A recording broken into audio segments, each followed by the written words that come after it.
I'm Amber Lobato from Professor David Cartwright's Psychology 246A class. And this is my Session 4 Naturalistic Observation and Reflective Presentation.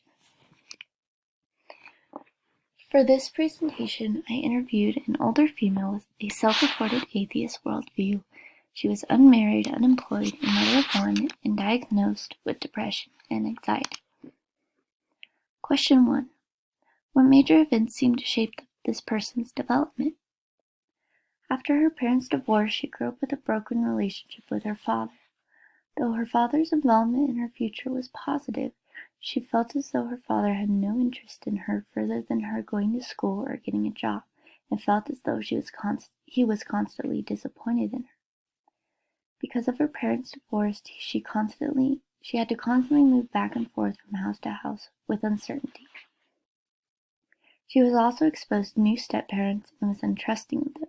Eventually, she chose to live only with her mother, almost completely breaking ties with her father. According to the Institute for Family Studies, quote, a girl who has a secure, supportive, communicative relationship with her father is less likely to get pregnant as a teenager and less likely to become sexually active in her early teens. This in turn leads to waiting longer to get married and to have children, largely because she is focused on achieving her educational goals first, unquote. She was also diagnosed with depression and anxiety from a young age and claims that she struggles with abandonment and trust issues due to the circumstances of the divorce. And though she recently broke up with her fiancé of 5 years, the birth of her son has opened new doorways for her future. Question 2. Does this person seem to express integrity or despair? To loosely quote page 508 of Kale and Cavano's book titled Human Development, A Lifespan View,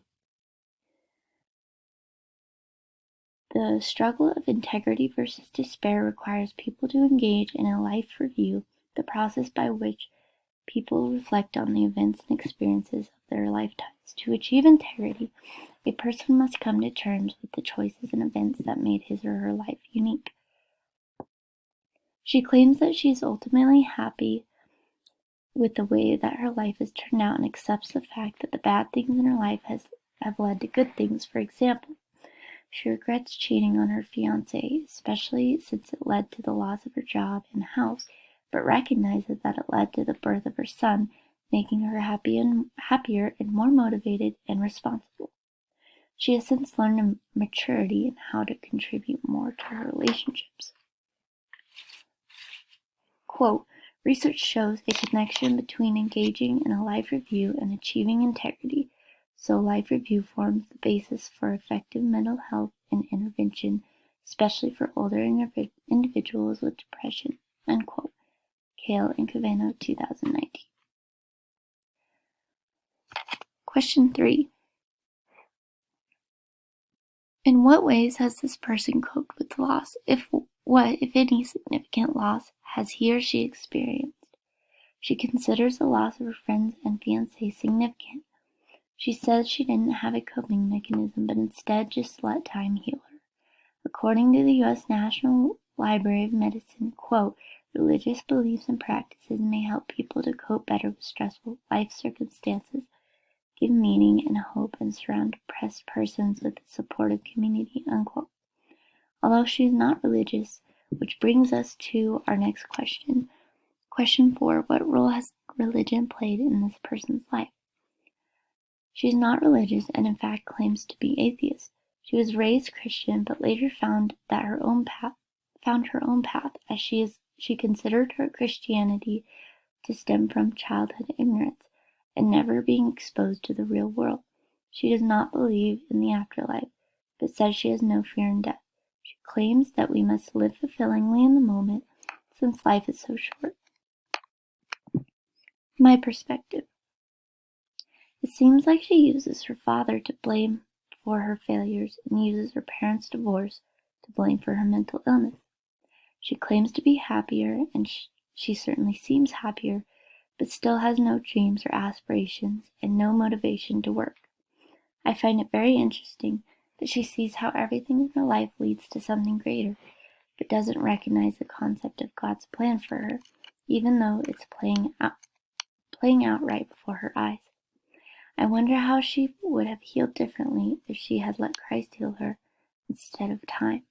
I think a lot of people, she separates the quote-unquote real world from Christianity and significantly depends on her going her own path than God's.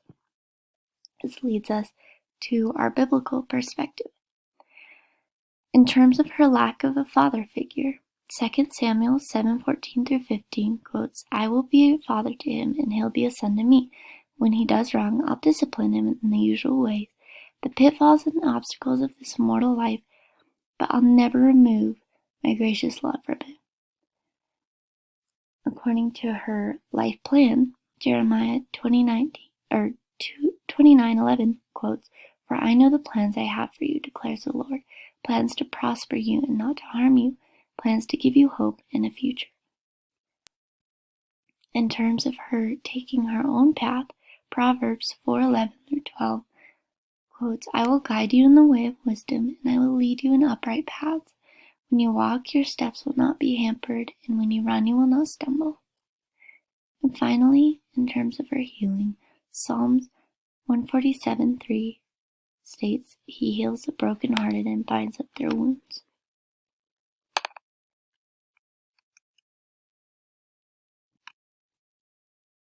Thank you for listening.